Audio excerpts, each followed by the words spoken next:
Hello viewers, आपका सना scientific zone में स्वागत है। आज के इस वीडियो में हम प्रोक्सिमा बी के बारे में जानेंगे। चलिए बिना वक्त जाया किए वीडियो को आगे बढ़ाते हैं। यूरोपियन सदर्न ऑब्जर्वेटरी ने अपने बहुत ही करीब एक एक्सोप्लैनेट की डिस्कवरी 2016 में की थी। यह प्लैनेट कुछ और नहीं बल्कि प्रोक्सिमा बी ही है।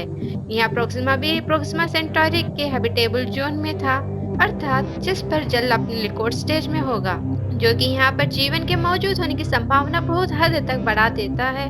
नहीं नहीं दोस्तों, यहाँ पृथ्वी से केवल 4 लाइट ईयर्स दूर है और इसके हैबिटेबल प्लैनेट होने की वजह से बहुत से साइंटिस्टों का मानना है कि यदि भविष्य में पृथ्वी किसी वजह से हैबिटेबल नहीं रहेगी, ऐसी स्थिति में मानव का अगला ठिकाना यहाँ हो सकता है। आपको क्या लगता है दोस्तों, यहाँ सत्य है? क्या हमें पृथ्वी जैसा ही जीवन प्राप्त होगा? मानव कब तक यहाँ पहुँच सकता है? इन समस्त प्रश्नों के जवाबों को जानने के लिए आप वीडियो के अंत तक बने रहे। दोस्तों, ये सेंटोरस कॉन्स्टेलेशन है। यह धरती के सदर्न स्काई में लोकेटेड है। अल्फा सेंटोरिक सिस्टम इसके निचले हिस्से में मौजूद है। 3 सितारे इस अल्फा सेंटोरिक सिस्टम में है। इसमें से हमारे अत्यंत करीब और सबसे छोटा सितारा प्रोक्सिमा सेंटोरी है। यह सितारा अपने बड़े से ऑर्बिट में 22 किलोमीटर पर सेकंड की रफ्तार से धरती की ओर आ रहा है।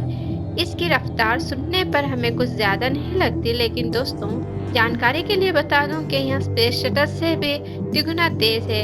इस एक्सोप्लैनेट प्रोक्सिमा बी को एक्सप्लोर करने का अभी सबसे अच्छा अवसर है। कारण कुछ यूं है कि इस अप्रोच के बाद धरती से हर वर्ष 700 मिलियन किलोमीटर दूर जाता जाएगा। हमारी थोड़ी सी देरी इस प्लैनेट के एक्सप्लोरेशन और इससे संबंधित सारे सवाल कुछ सदियों के लिए डिले हो सकते हैं। जैसे कि हम पहले जान चुके थे कि Proxima Centauri alpha Centauri system में सबसे छोटा और सबसे करीब सितारा है और साथ ही यहाँ एक रेड वॉल सितारा भी है। यदि इसकी तुलना सूर्य के साथ करें तो सूर्य के डायमीटर में यहाँ 7 गुना छोटा, 8 गुना कम भारी और टेम्परेचर में आधा है। कहने को तो यहाँ सितारा उतना खास नहीं है, लेकिन मानव जीवन की बात करें तो यह जीवन आसानी से पनप सकता है। प्रोक्सिमा बी भी धरती से सूर्य की तुलना में 20 गुना ज्यादा नजदीक से इस सितारे को ऑर्बिट करता है। ऑब्जर्वेशन के बाद वैज्ञानिकों का कहना है कि इस वजह से अपने सितारे के साथ टाइटली लॉक्ड हो सकता है। यही कारण है कि इसकी एक ही साइड हमेशा इसके सितारे की तरफ रहती होगी, जिसके कारण इसके एक साइड का टेम्परेचर बहुत ज्यादा होगा, दूसरे साइड का कम। दोस्तों, इस तरह एक तरफ टेम्परेचर ज्यादा, एक तरफ टेम्परेचर कम होने से कोई समस्या नहीं है, ऐसा रिसर्चर्स का कहना है, क्योंकि बोथ साइड्स के बीच एक ऐसा एरिया होगा जहाँ कंडीशंस जीवन के लिए सूटेबल हो सकती है। या फिर कहे तो इस प्लैनेट के पास एक एटमॉस्फेयर और ओशंस होंगे। टेम्परेचर इसके दोनों तरफ ट्रांसफर होता जाएगा।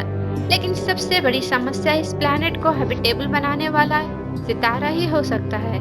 रेड डवार्फ स्टार होने के कारण यहाँ कभी भी 4 गुना ज्यादा चमकदार हो जाता है। इस वजह से इसके रेडिएशन से बचने के लिए लाइफ इसकी डार्क साइड पर पनप रही होगी। लेकिन दोस्तों, इस चीज को अंत तक क्लियर करने के लिए कि क्या प्रोक्सिमा बी जीवन के लिए सूटेबल है या नहीं, इसकी ओर जाने से पहले इसके बारे में जान लेना आवश्यक है और हमारे जिस काम को स्पेसक्राफ्ट अंजाम दे पाएगा। परंतु वर्तमान स्पेसक्राफ्ट से कुछ वह समस्याएं जुड़ी है। इसको समझने के लिए स्पेस के स्केल को समझना हमारे लिए आवश्यक है। एक एस्ट्रोनॉमिकल यूनिट वो दूरी है जो सूर्य और पृथ्वी के बीच है और तकरीबन 150 मिलियन किलोमीटर के समांतर है। 2006 में लॉन्च आज तक के सिर्फ 4 ही ऐसे स्पेसक्राफ्ट है।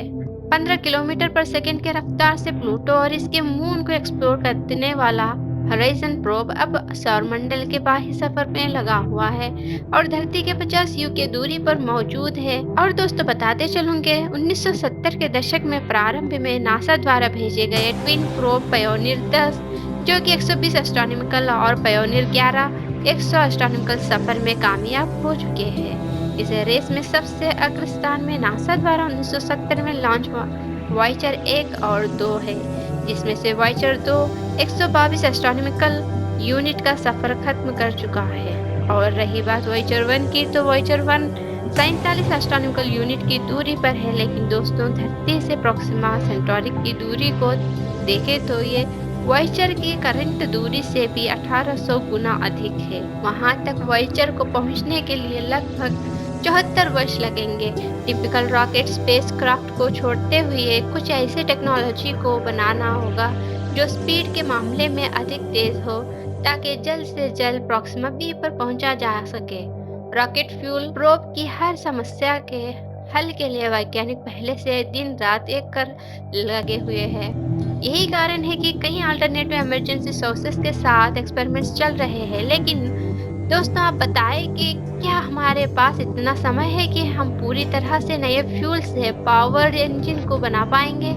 इसका जवाब है दोस्तों, प्रॉक्सिमा बी, जो धरती के दिशा की ओर आ रहा है। कैलिफोर्निया के फिजिसिस्ट वुडवर्ड और हॉलफर्न दोनों ही मेगा ड्राइव को डेवलप करने में व्यस्त है, और दोनों का मंतव्य है कि यह प्रोजेक्ट इंटरस्टेलर स्पेस ट्रैवल की नई एरा का प्रारंभ करेगा। यहाँ मेगा ड्राइव वाइब्रेशंस बनाने के साथ साथ उन्हें इलेक्ट्रिसिटी और क्रिस्टल्स के टैग से उस दिशा में स्थान परिवर्तन कर पाएगा जिस दिशा में उसे जाना होगा।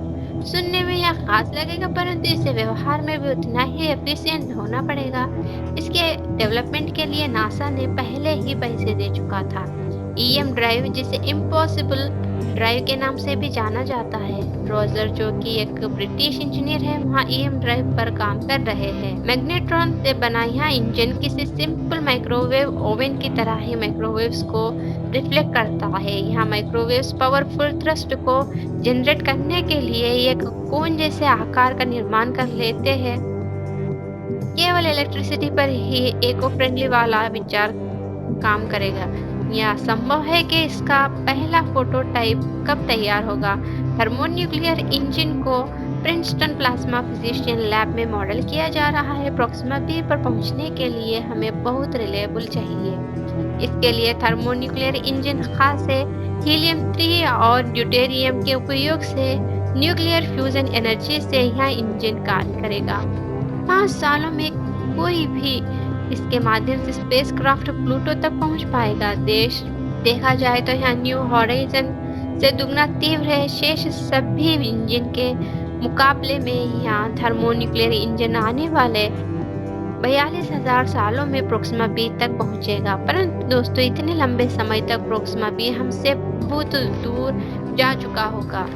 आगामी 27,000 सालों में प्रॉक्सिमा सेंटोरी और इसके एक्सोप्लैनेट अपने ऑर्बिट में तेजी से धरती से दूर चले जाएंगे, ऐसा एस्ट्रोनॉमर्स की कैलकुलेशन बताती है। हमारे पास केवल एक ऐसी टेक्नोलॉजी है जिसके माध्यम से प्रोब को वहां तक पहुंचाने में कामयाब हो सकते हैं। करीबी स्टार सिस्टम को आगामी कुछ हजार वर्षों के बजाय कुछ दशकों में एक्सप्लोर करना चाहते हैं, तब एक ऐसा प्रोब चाहिए जो लाइट की स्पीड की 1/5 स्पीड अर्थात 60,000 किलोमीटर पर सेकंड तक पहुंच पाए। हाइपोथेटिकली इस काम को ब्रेक थ्रू स्टारशॉट प्रोजेक्ट अंजाम दे सकता है। इसके लिए 1 ग्राम वजन वाले प्रोब्स, लगभग 10,000 से भी ज्यादा प्रोब्स एक रॉकेट के माध्यम से ऑर्बिट में भेजे जाएंगे, जो 4x4 मीटर्स के पतंग जैसे सोलर सेल्स होंगे। आफ्टर धरती से लेजर्स का प्रयोग करते हुए उन्हें एक्सेलेट किया जाएगा। एक बार एक्सेलेट होने पर ये लाइट की स्पीड से 1/5 स्पीड पर पहुंच जाएंगे और केवल 20 सालों में प्रॉक्सिमा बी पर पहुंच जाएंगे। इसके बाद यहाँ प्रॉक्सिमा बी और इसके सितारे के ऑब्जर्वेशन और इमेजेस को कैप्चर करेंगे, जिसके बाद यहाँ स्पेसक्राफ्ट इस सारे डाटा को धरती की तरफ भेजेगा और 5 सालों बाद यहाँ पहुंच जाएगा। हम 21वीं सदी में किसी दूसरे सिस्टम में पहुंचते हुए ऑब्जर्वेशन को अंजाम देने के लिए engineers break through Starshot mission को पॉसिबल बनाने में लगे हैं। इस सोलर सेल्स को इस प्लैनेट पर क्या देखने को मिलेगा, थोड़ा सा पता हमें जेम्स वेब स्पेस टेलीस्कोप के ऑब्जर्वेशन से मिलेगा। दोस्तों, आपको क्या लगता है कि इस प्लैनेट पर क्या दिखेगा? कमेंट सेक्शन में कमेंट जरूर करें। अगर आपको ये वीडियो पसंद आई तो इसे लाइक शेयर जरूर करें। इसी तरह की और वीडियोस देखने के लिए हमारे चैनल को सब्सक्राइब कर लें, साथ ही बेल नोटिफिकेशन ऑन करना ना भूलें। Thank you for watching.